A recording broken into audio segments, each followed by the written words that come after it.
My name is Jennifer Gray Thompson, and I'm the Executive Director of Rebuild North Bay Foundation.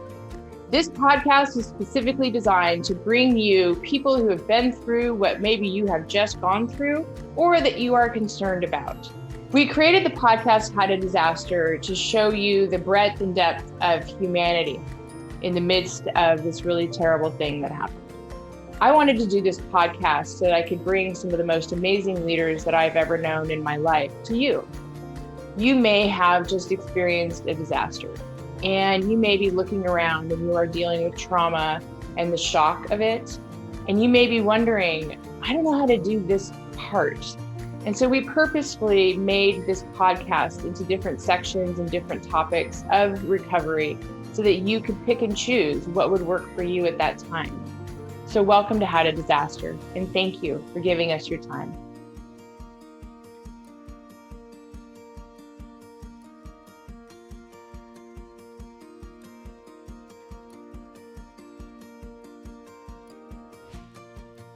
Welcome to another episode of How to Disaster, a podcast that will help you recover, rebuild, and reimagine. I'm so happy to have with us today Nancy Brown. Nancy Brown is a professional in this space, and most of the time that we bring you people who are sort of emergent leaders. But we also think it's really important that you hear from people who have those official titles, who do their whole job is all about how to keep us safer as a community. And a huge part of that has to do with how do we prepare as a community? What are our responsibilities? And what can we look towards the public sector to do? And when we talk about the public sector, we are talking about people at a city level, county level, state, and federal level. Oftentimes when a disaster occurs, people look only towards the public sector to really try to help them manage that moment.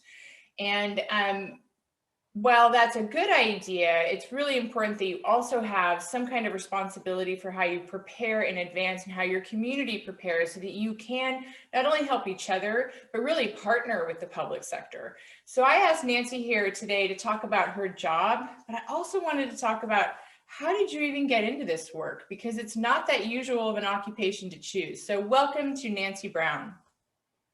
Hi, thanks for having me. Nancy, can you tell us a little bit about your title and why it was implemented by the County of Sonoma, and about how long you've been here and what motivated you to come to this particular county to do your job? Sure. So I am the Community Preparedness Program Manager for Sonoma County's Department of Emergency Management. And after the 2017 fires in the county, the Board of Supervisors rightly recognized that the Department of Emergency Management was nowhere near what it needed to be in order to respond to great events like that.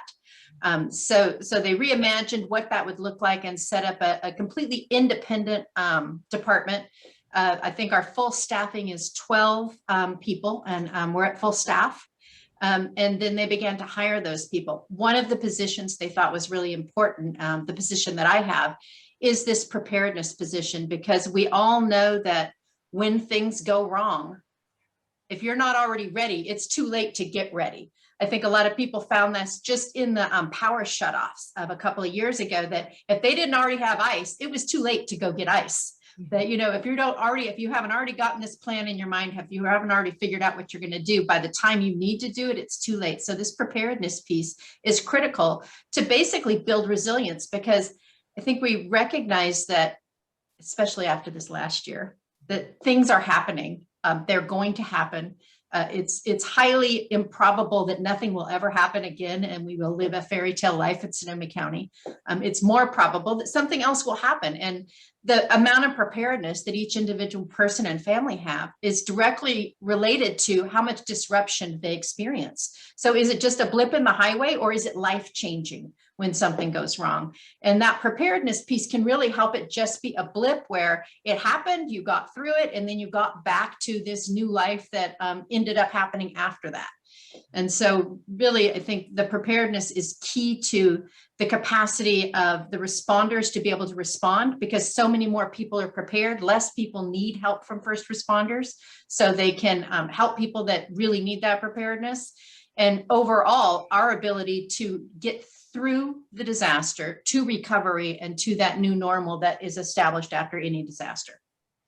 So when I talk to people about the space of disaster, one of the things that is completely the same across the country is that we tend to engage in magical thinking, or whatever hasn't happened before, we expect not to happen in the future. We actually are looking at least a decade of really devastating megafires. And this is across the American West. It's not just a Sonoma County problem. We have had 3 major fires since 2017, and this is not including that one. Our last one was the Glass Fire. Right now, we are recording this in April of 2021. There is a declared drought in our area, and we're looking at a high degree of vulnerability, and I do see some anxiety online. But when I talk to people about the space of community preparedness, it doesn't matter if you're public or private sector. It's incredibly hard to get people to prepare for something that hasn't happened, even in a community where it has happened multiple times. People still just want to go, they need to go back to their lives, and on top of having this pandemic. So can you talk about the challenges of getting people into that space, into that mindset of preparedness? Well, and there's a couple of things going that keep people from engaging in preparedness when rationally you would say, well, of course, we've had fires 1, 2, 3, 4 years. Are we not going to have another fire? Of course, we're going to have another fire. So let's get ready for that. But yet we see people who still aren't. And part of that has to do with some of our hardwiring. So as human beings, we have this thing called optimism bias. And it's what allows us to, for instance, if we've been trying to lose weight for 30 years, to start another diet, because we believe this time we're going to, right? Or any of these other things that allow us to, if we've been trying to get a raise at our job, we believe that next year we will get it. And that next time it will happen. And so this optimism bias is part of what makes being a human being hopeful and lovely, but it also is what keeps us from doing that preparedness piece, because we overestimate good things will happen to us in general. So you've seen, there's a lot of really interesting studies that show, okay, so we have people who just got married, and we interview them in a study, and we say, okay, what do you think? Let me first tell you that the divorce rate in the United States is 40%. How do you rate your divorce rate now that you've just been married? What do you think? Do you think you'll ever get divorced? 100% of those couples say no. So you're like, well, that's just how we are. So when you say, well, there's 2 different things. Oh, it won't happen to me because it hasn't happened before. So yeah, there was fire in the county, but my house didn't burn. So my house will never burn. Or my house already burned, so it won't burn again. So, all of these different things that people think of. And so really the challenge of preparedness is to get people to say, well, what if, and if I do this small task, this simple thing, will it change my outcome? And if you can get people to believe that they can do this simple thing and it will change their outcome, then they're more likely to engage in it. So I think one of the ways that in general emergency preparedness might have fallen off the wagon for a long time was trying to give people too much information. That, when you think about, oh, I want to tell you everything. Here's the list. Go get all these things, go do all of this. And you say, yeah, that's a great idea. And you set the list down and walk away. But when we look at these newer ideas, it's more about, do you have a flashlight? Get a flashlight, put some batteries in it and get some spare batteries. Let's start there. If I can get you to do that, then I can get you to do the next thing. So, it's just this, that people don't want to think about that they would need a list of 40 things. I don't need 40 things. It's not going to happen to me anyway. But if the power goes out and I have a flashlight with batteries, well, that makes sense to me that could help. It's something simple. I can do it. So I'll do that piece. And so we try really hard to try to keep the messages small and try to keep it simple, because that way maybe we can attract those people. So there's a whole group of people who are already engaged in Sonoma County, and it's a big group because there are a lot of believers. I mean, it's really hard to not believe now. Yeah. I would say if we talked about how many people were engaged in earthquake preparedness, we'd probably find that number really little. But how many people have a go bag? The last survey we did said 78% of the people who took the survey had a go bag. That's pretty big. But they're also more likely to take the survey because they have one. Right, right, absolutely.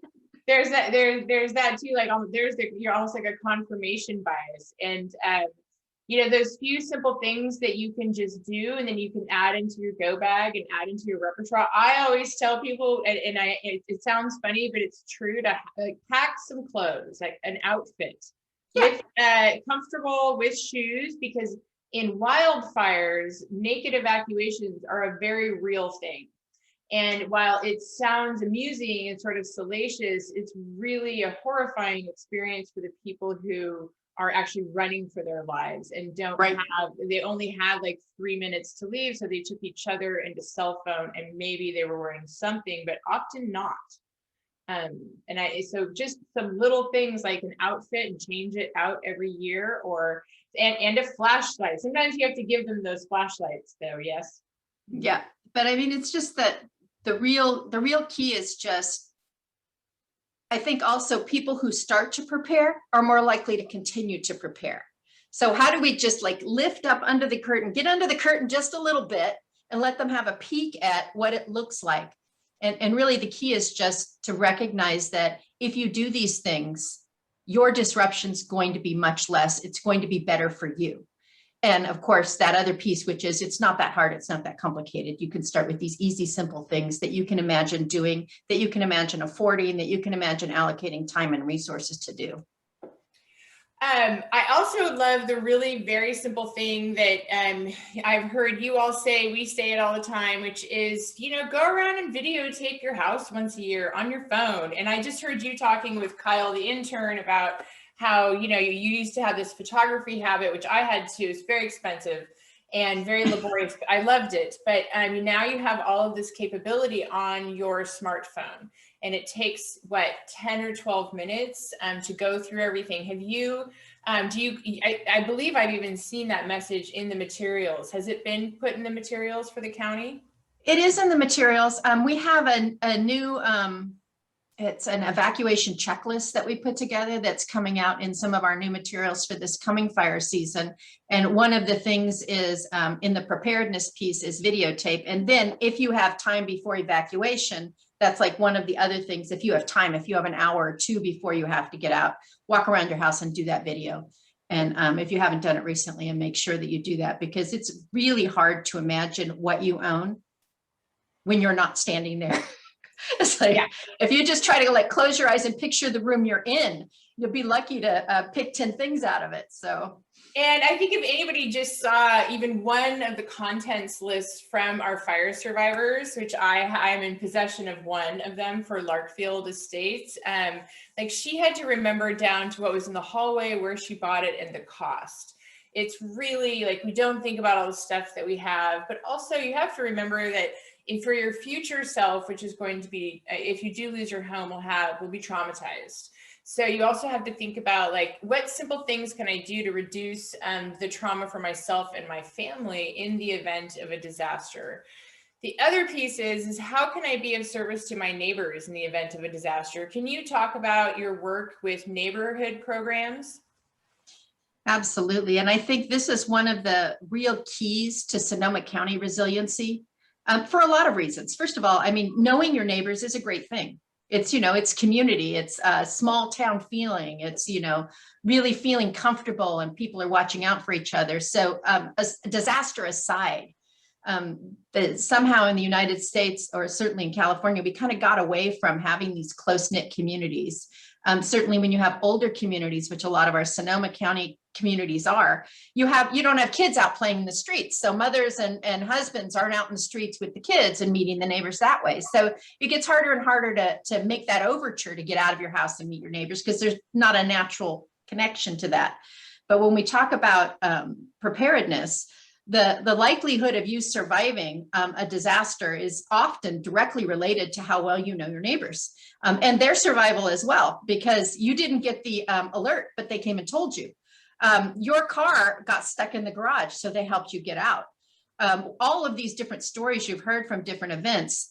We have some surveys from the 2019 power shutoff and fires, and over again, people mention that their community neighborhood group, it was their savior, that made all the difference. The power was out, but our Cope neighborhood got together and we barbecued all our food that was rotting in the refrigerator. So we made, a little festival out of it, and it was fine. And we were all good, and we were there to support each other instead of sitting in our house stressing about it. And the other thing, of course, is just preparedness is so much simpler when you're doing it with other people. So when you have questions about, people have a lot of questions about generators, not my field, but there's a lot to know about generators. If you're going to get a generator, what it's going to actually power, how much fuel you need to have on hand, where you're going to put it, what you need to hook it up to, how you hook up things to it. I mean, there is a lot to know. But if you're in a neighborhood where you have 5 or 10 neighbors that you're with regularly talking about preparedness, you'll learn this information together, and you'll be able to be really efficient at understanding that. And maybe you don't all need a generator. Maybe 3 of you need a generator, and that can support your community in the right way. But we've seen in Sonoma County so many great neighborhoods working together. In Northern Sonoma County, the Northern Sonoma County COPE, the Citizens Organized to Prepare for Emergencies, they have just turned into a wonderful group. Yeah. We've given them money because they've done such a good job. And so we like to support them through a grants program whenever we can, because we're hoping that becomes emulated in other areas, which can be tough. Like, I live in the Springs, and people in the Springs are really busy, and it's about 52% LatinX community, and so delivery service to the community in ways that are culturally appropriate and in their primary language are so important. Can you talk about how to build in that sort of equity and how you tailor that response towards communities that maybe English isn't their first language? And, we talk about the Latinx community members. They have so much to offer, because this is a group of people who are highly social and have big networks throughout the county within their own families. They have lots of events and parties, and they spend a lot of time together. So getting any portion of this group to move towards a preparedness would spread like wildfire, right? So there's a great propensity to turn that into something that could be really meaningful.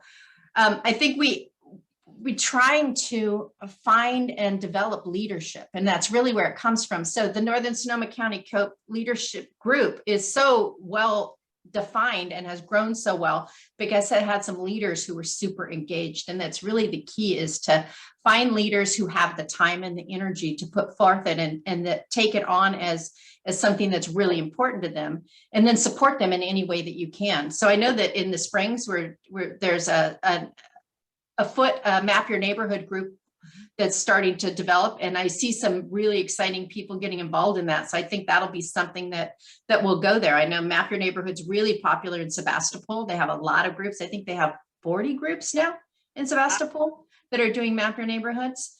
So that's another model that's been really good. And then in Sonoma County, we also have the fire safe councils, which are also, another group of just all the same theme, which is people getting together to solve their problems in advance.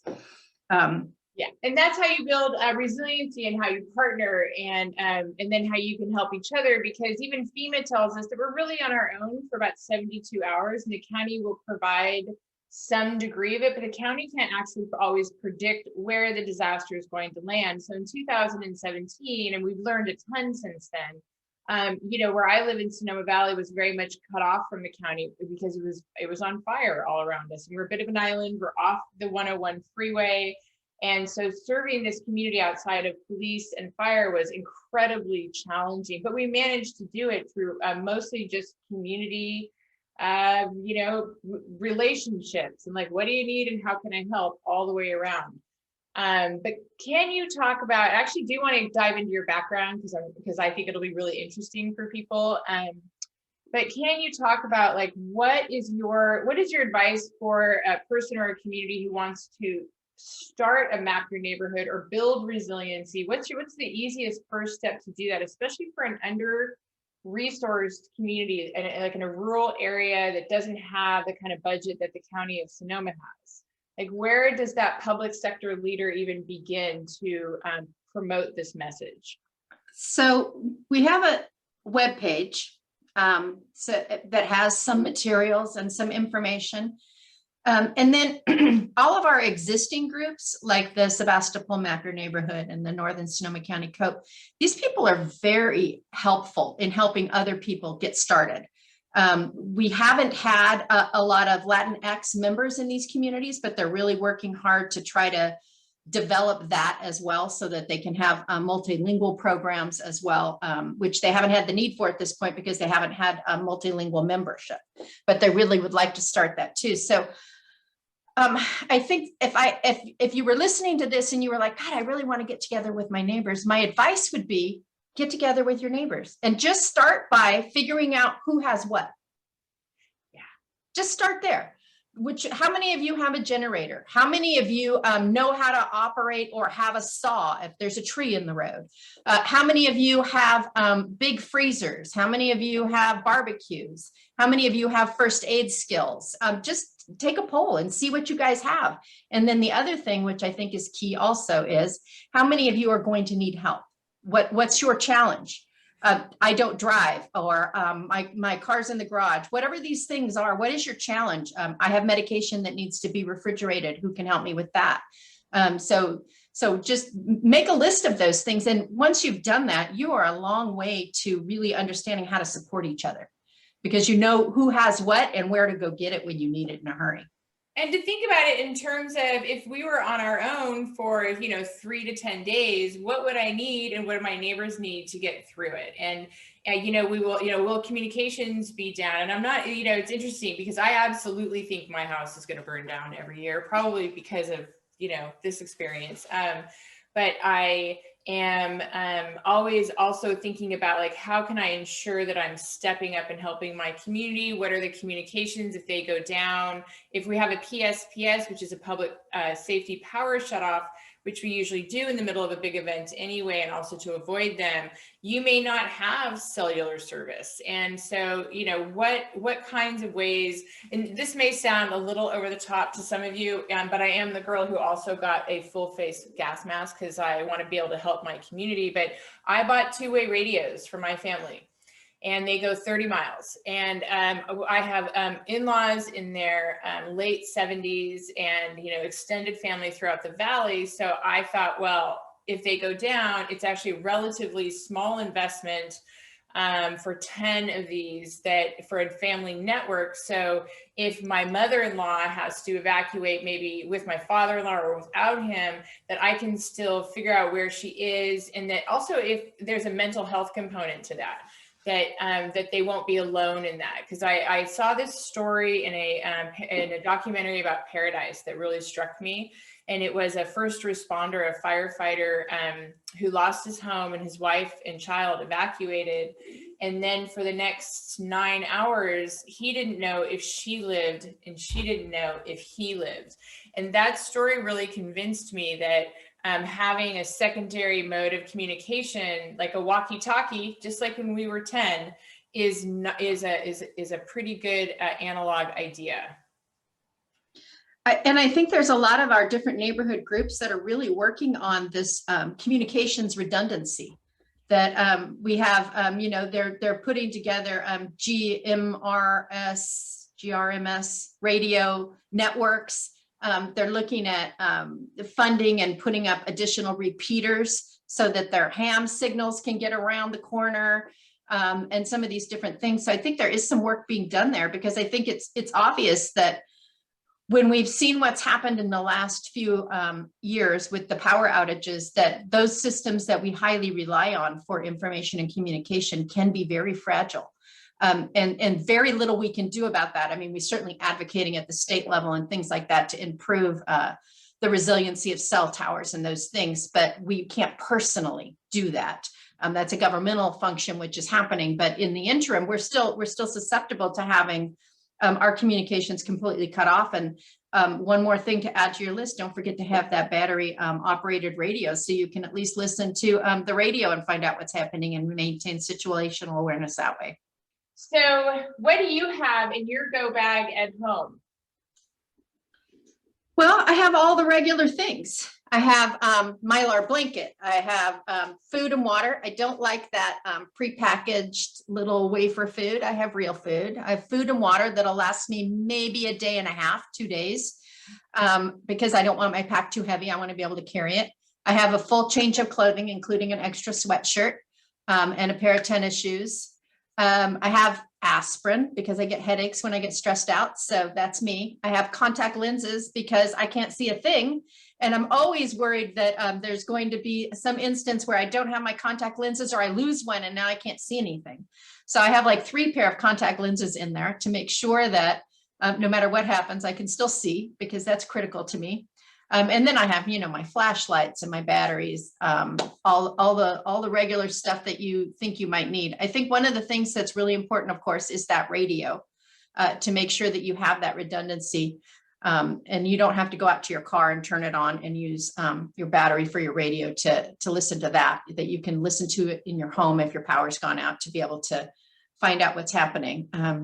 You just reminded me of like during the I believe it was the Kincaid fire, and we also had a PSPS for the last like 6 days. And I remember like sitting out in my car from like 2 to 4 in the morning, because I as you know, I'll stay up and try to push out information, and having then finally being like, okay, I don't want to do this. I'm just going to run an extension cord from my car into my living room, and I'm going to try to work that way. But it's like, that's not a solution. That in and of itself is not a resiliency. It will work in the moment, but I don't actually recommend it. You will find yourself in those situations though, if you experience a disaster or you're a disaster adjacent. So you moved here a couple of years ago to take this job. You actually were not here during the 2017 fires, and you bring, the heft of a PhD and the choice to enter into this line of work. So if you don't mind, I would love to hear or share with the audience something about your background and then your motivation to take this job, and living here in a place that has experienced multiple disasters in the last 2 years. Sure. So I came directly from New Zealand, where I had finished my PhD. And in my PhD, I looked at disaster resiliency in the hotel sector, and how to build disaster resiliency in the hotel sector, and developed a model of resiliency that looked at organizational and community resiliency, as well as tourism subjects.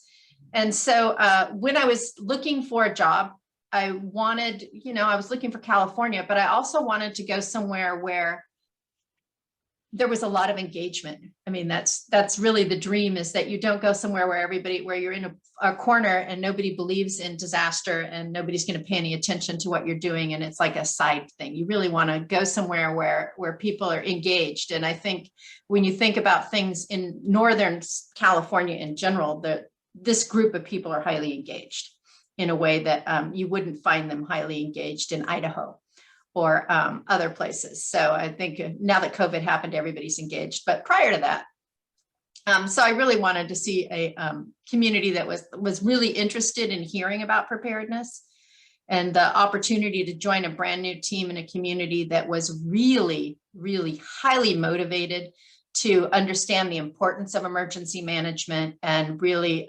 throw their backing behind emergency management in general, and say, yeah, we want this and we want more of this. It's really a unique experience. And I don't think it's the experience that a lot of emergency managers experience typically, unless something happens. And then of course, everybody wants to know their emergency manager, but in many communities where nothing's happened for a long, long time, it's just not a priority. And when you're thinking about how to allocate money and how to allocate resources, and where you want to spend time and effort, when there's less money every year for a lot of organizations and a lot of cities and counties, then you have to think, well, where would be the best place to really make a difference? And it would be a place where people are really engaged, because you can actually get something done. I think one of the hardest things is that part of the reason we're really engaged is we're really traumatized.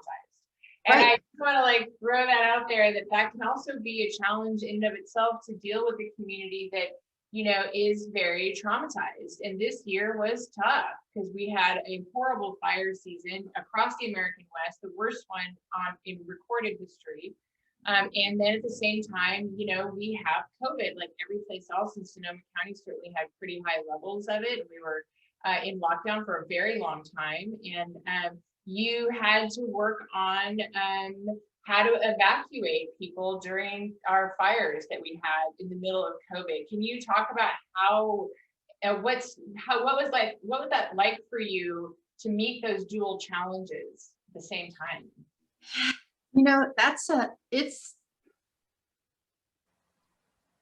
It's a really difficult when a community is as raw as Sonoma County is, and rightly so, that it's not just one thing or two things. It's just one after another.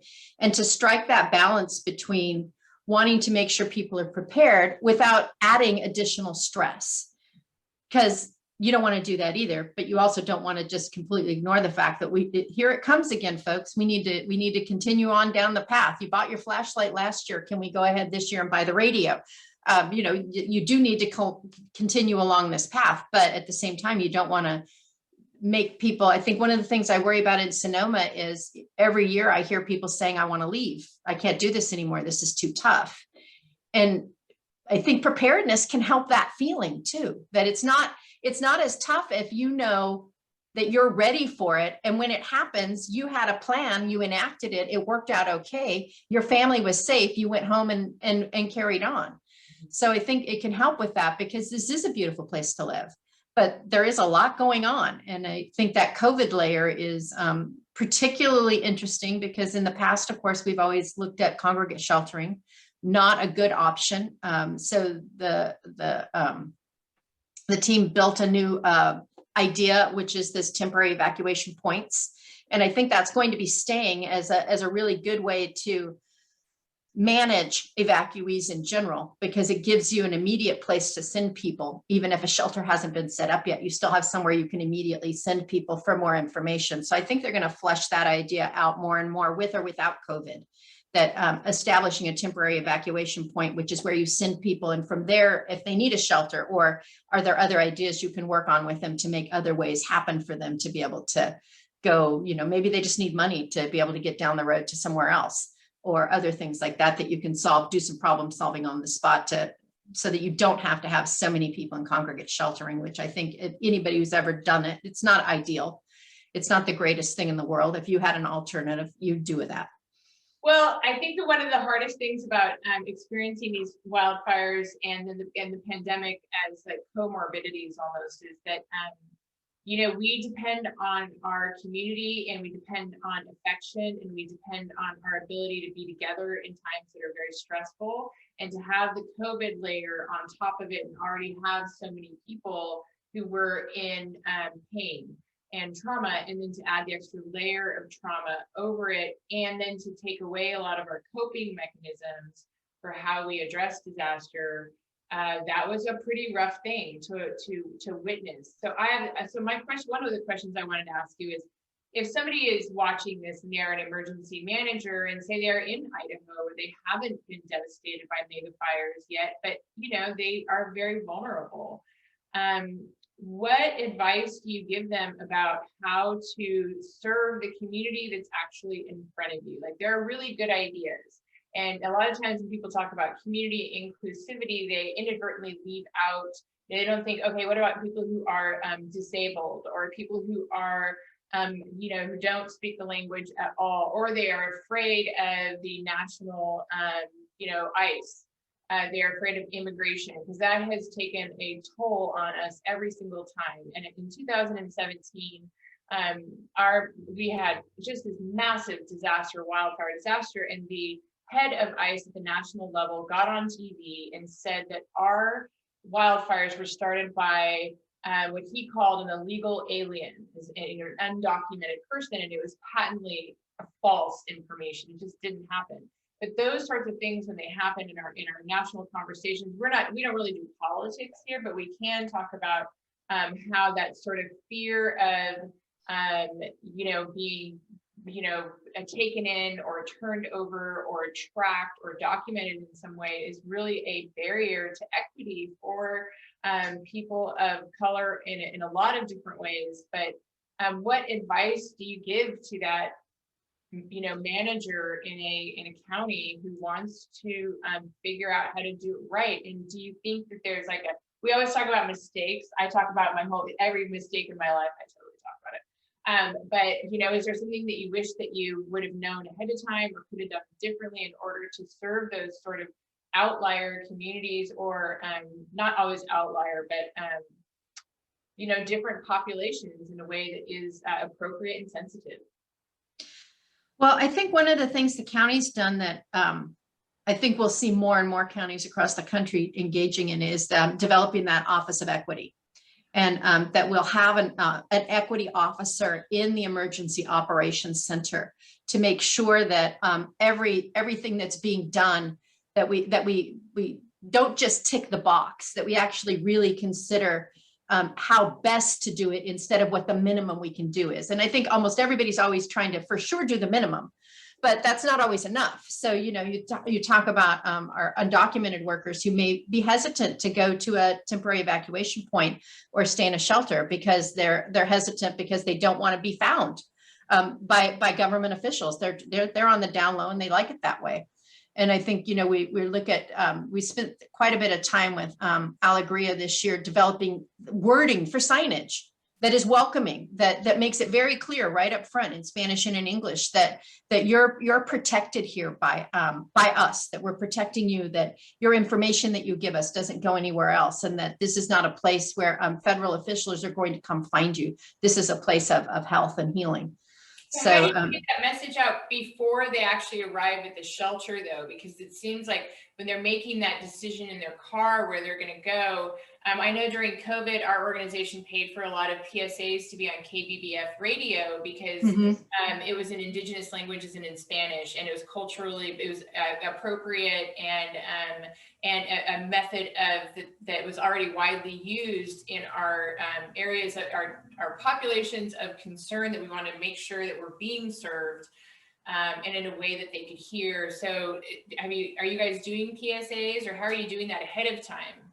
And that's a great point. And we are working with a couple of media partners on some PSAs for the fire season. And that certainly should be one of the messages that goes out because you're right, it is important that before they get there, that they go there because they may make alternate decisions.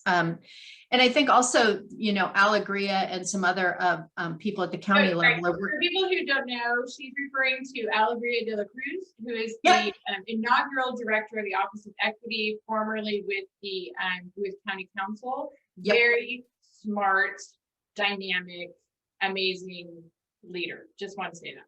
Perfect. And she's also advocating with our congressman to establish a rule with FEMA that is standardized, that says if there's a federally declared disaster, we don't send anybody from immigration to any federally declared disaster area, period. So that can be just put to bed at that point for sure, that this is a policy now, that we don't do immigration sweeps during a disaster, which you would think would be obviously, but it's a concern and there's not a policy. So they're working really hard to establish that specific policy to put that question to bed once and for all. This is the perfect time to do it because FEMA just came out with a whole, and it's in the Federal Registry as of April 22nd, a statement of commitment to equity, and they have a request for input. And so if you, I hope that that you all are commenting in there and providing your expertise and your experience, because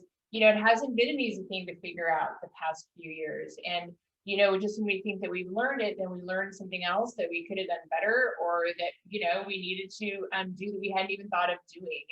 And really listening to the community and partnering with, really important to partner with trusted organizations.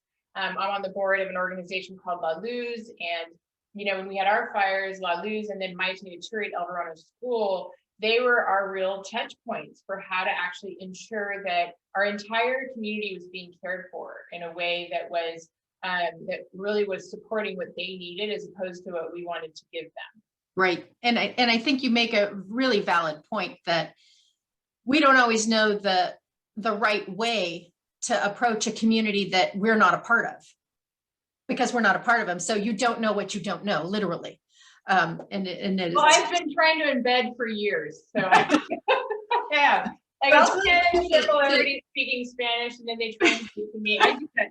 I'll go on the meeting where everyone's speaking Spanish, and I don't know what they're talking about, because I want that experience of actually being the person in the room who doesn't speak the language that everybody else is speaking, so that I can remind myself always of how to increase empathy and action behind that, of being, I just recommend it. It's just kind of a great experience.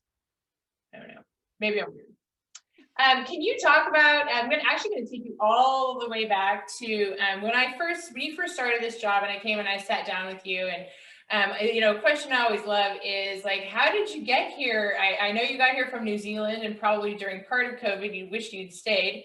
But like, what led you to decide on this particular career? So my first career, I was a florist, and I was a florist for 20 some odd years. Actually, pretty accomplished florist and a really good floral designer, and really loved the business. But at a certain point, I decided I couldn't do it forever. So I needed to go now while I was young enough to start a new career, because you don't want to start a new career in your 60s. You want to start a new career in your 30s and 40s. So as I sold my shop, like within the same month or so, Katrina happened. And for the first time in my life, I had time to volunteer. So I volunteered with the Red Cross and went to the Katrina response area and spent 2 weeks working with the Red Cross throughout that response area, and found, first of all, that it was incredibly complex and super interesting, and a lot of really important work being done. And I know there's a lot of fault in that particular response, and a lot of things went wrong, but there was also a lot of things that did happen, and a lot of people who were very grateful for the kind of response that Red Cross was able to put together in an area that was unprecedented in size. But also just, so interestingly enough, I thought to myself, you know what, somehow being a florist has given me a lot of skills that are really useful in here, because as a florist, we spend a lot of time doing this huge planning so that we can provide flowers and deliveries and things for these big events like Mother's Day or Valentine's Day. And yeah, we know they're coming, but we still have to do this huge amount of preparation up in advance to get ready for those holidays. And I thought, so what's missing here is they didn't have the right preparation. And, like everybody, I know everything because I don't know anything. So I'm thinking, oh, I would have done it this way, and I would have done it that way, and I would have done it this way. And I think that really is, obviously that's the point where I said, okay, so I know what my new career will be. I just need to get myself some education so I can do it right. And then went on my merry way to get a master's degree and a PhD and all those other things. Is there something, there's this great book by Rebecca Solnit called A Paradise Built in Hell. Are you familiar with it? I am familiar with it, and I have it on my nightstand, but have not read it yet. Okay, it was so good. And it was recommended to me by Lindsay Anderson, who works for FEMA now, but she was the director of disaster management at University of Pittsburgh. And she came out and she recorded a podcast and asked me to be on it. And she was like, have you read this book? And I immediately got it. And I think that it's an important message about disasters. It's not that you desire them, but I do want people to know, and I'm wondering if this was part of the allure for you, is it is a terrifying physical experience. Like it's awful and it's traumatizing, and there's no amount of playing down the trauma of having a fire monster at your back or surrounding your town or destroying your town. But I will say this for humanity. Man, people are cool. They're wonderful. Like for the most part, most people are pretty wonderful, and they show up for each other. They don't like whip out their guns and start shooting each other and trying to hoard. We did not see hoarding. What we saw was if they had it, they gave it. If they had one thing, but they could cut it in half and give half away to somebody else and another half away to somebody else, that's what they did. Like our biggest issue was an avalanche of giving, right? And how to manage that. It wasn't at all that people weren't willing to offer themselves forward and be incredibly heroic in this way that I found very moving, and it changed my life entirely. And I'm an optimist anyway, except I am the person who thinks my house is going to burn down. But for human beings, I tend to be an optimist until proven otherwise. And so can you talk about if that experience of humanity, for better or worse, how that affected your decision to do this work? And I agree with you. I think very often the media finds these little stories about violence, and they become big stories. But basically, I agree with you that people are at their core, they're good and they care about each other at their very core. I think that's one more reason to get prepared, because I don't think anybody's going to leave their neighbor behind. So wouldn't it be great if you already had a plan to get your neighbor so you could get out fast instead of trying to get it together at the last minute? Because you're not going to leave them behind. You're not going to leave these people behind and run away. You're going to do your very best to help everybody you can, even if it slightly endangers you. So it'd be really great to have that plan in advance. And I think one of the things coming from a retail perspective is that I was really wanting to do something that was bigger than me. And contribute to something that was bigger, something that was, some type of service industry type of a thing, as opposed to a retail type of a thing. So something completely different, really. But I think, you can't underestimate how great and creative human beings can be. They really can just knock your socks off with how cool they can be.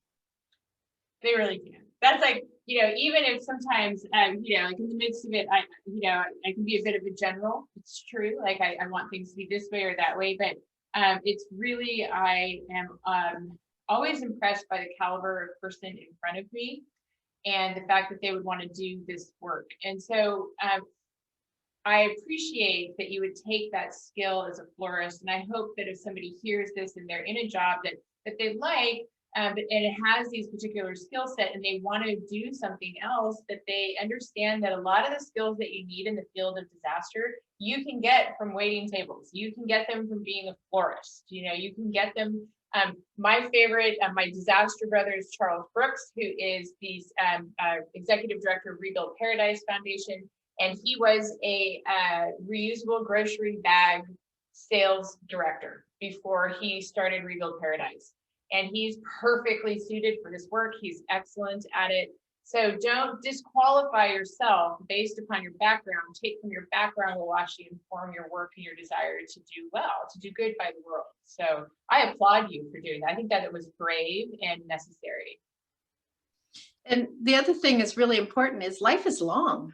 Yeah. People always say life is short. It's not, it's long. There's so much time to do so many great things that I think particularly young people have this pressure that they have to make all these lifelong decisions right now. But you know what? The decision you make now, you can change it in 5 or 10 years and you still have plenty of time to do something else. That there is so much time. Yeah, you can do all the cool things you want to. This is my 3rd career and I didn't go back to graduate school until I was 41. Yep. And, now I'm 51 and it was worth it, even though everyone was like, I don't know what to do with when I graduated from grad school, I was 43. They were like, what do you do with a former teacher who's a public administration master? Like, what do you even do? But turns out that you can find your way. I would like to actually close out today by you offering advice on how to disaster. And one thing I'd also like you to include is, 1 or 2 tips for how you care for yourself during a disaster and how you manage stress. A huge issue across the spectrum of helpers is a reluctance and an inability to care for yourself, to employ like sleep in the middle, or food, or meditation, or just, so a couple of things about how to disaster, your best advice, but then a couple of pieces of advice for people who are in a position of service and need to take care of themselves too. So I think there's a lot of really interesting work being done in psychological first aid in general, which is talking about, that particular topic, how to care for yourself, how to care for other people under these biggest stressful times. I think one of the things that I find super valuable is to keep in mind that when we call it a disaster, by definition, things are out of control and overwhelmed. If they weren't overwhelmed, it would just be a blip in the road. It doesn't get to be called a disaster unless systems are overwhelmed and that you need outside resources. And so things are going to go wrong or slightly off the way you planned. And that's okay. You just keep moving forward and find ways to fix it and throw a Band-Aid on it and keep going. That it's okay that things aren't going the way you planned them to go. It's a disaster. It's literally what's going to happen is that things are going to go not according to plan, but those plans will help you make different plans when you see what really happens. So, there's a lot of jokes about, the plans are the first thing you throw out when something happens, because it never goes the way you said your plan would be. And that's fine, because the plan is an exercise for your brain, right? To try to figure out what some of the alternatives are. So now you've figured out 6 alternatives and none of them work, but your brain's in that place. So you can now figure out 6 new alternatives and one of those might work. But I think it's really important to understand that it's okay if it feels like things are spinning out of control. They are. And you will catch up. There is that place where it's so far in front of you, you can't get there. And then there's the place where you grab it and you go, okay, I got this. And it's part of the process, and it's perfectly normal when these things are happening. And all of that planning that we do is not for naught, even if it doesn't get exercised at that time. It is part of how we act more efficiently and learn and move along. And it's like a baseline competency. Like, at least you know that you have the baseline competency and that you can act from there if you're willing to be nimble and a little flexible and creative, which is not always easy under stress.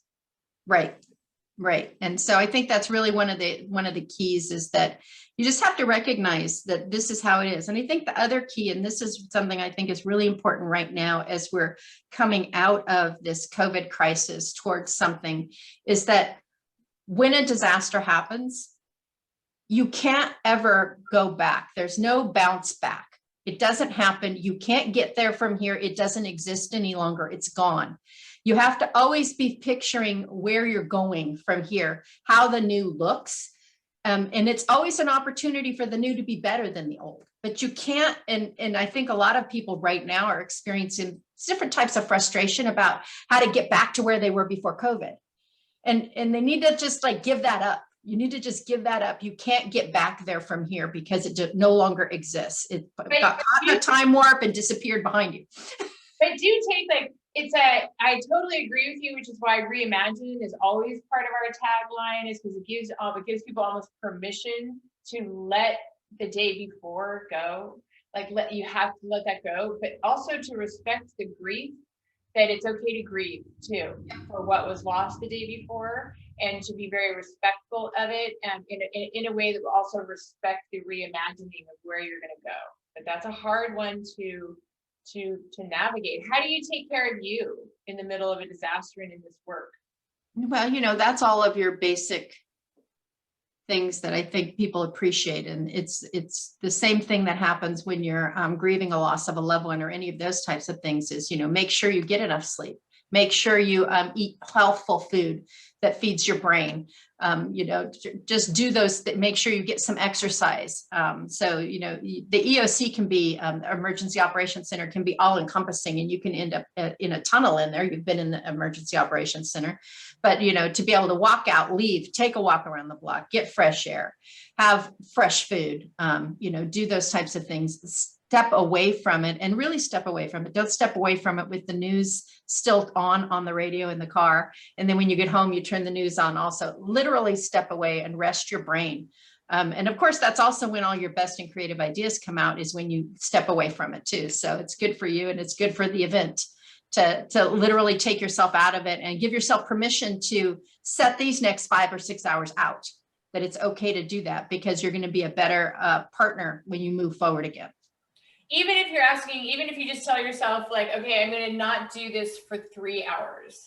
For 3 hours, I'm going to not take in information. I'm not going to help anyone. I like the fact that when we have major fire events, and I'll stay up all night to push out information through our page and through my personal page. And then Melissa Stone, who's on my team, she takes over now. We don't even talk about it anymore at 8 a.m. and she takes it, and then I know it's going to be okay. So don't be afraid to partner. Don't try to be a lone hero, because it's never, ever going to work.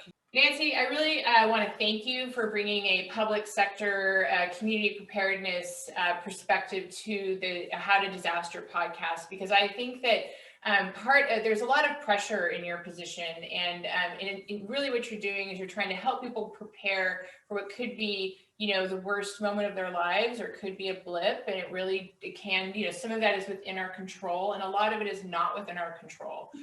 We do know that a mismanaged disaster is in fact a catastrophe.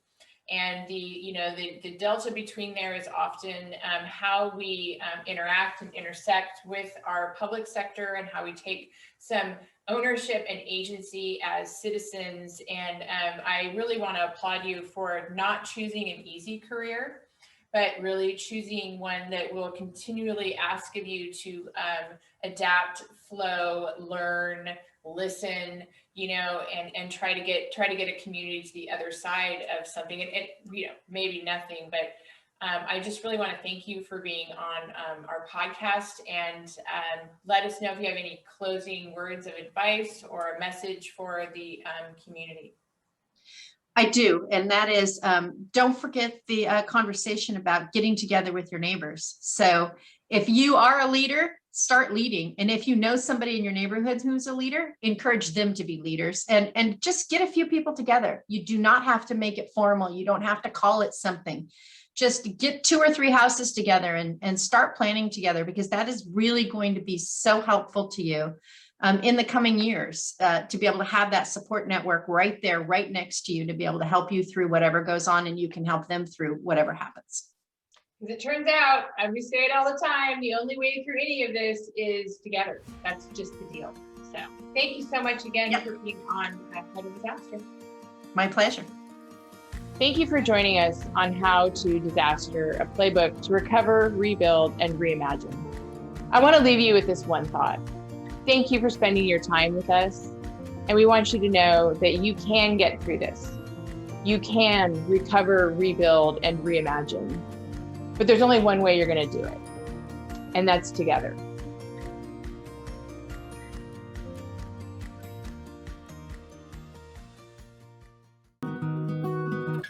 Fannie Mae, the largest provider of mortgage finance in the U.S., owns 1 out of every 4 loans in the country.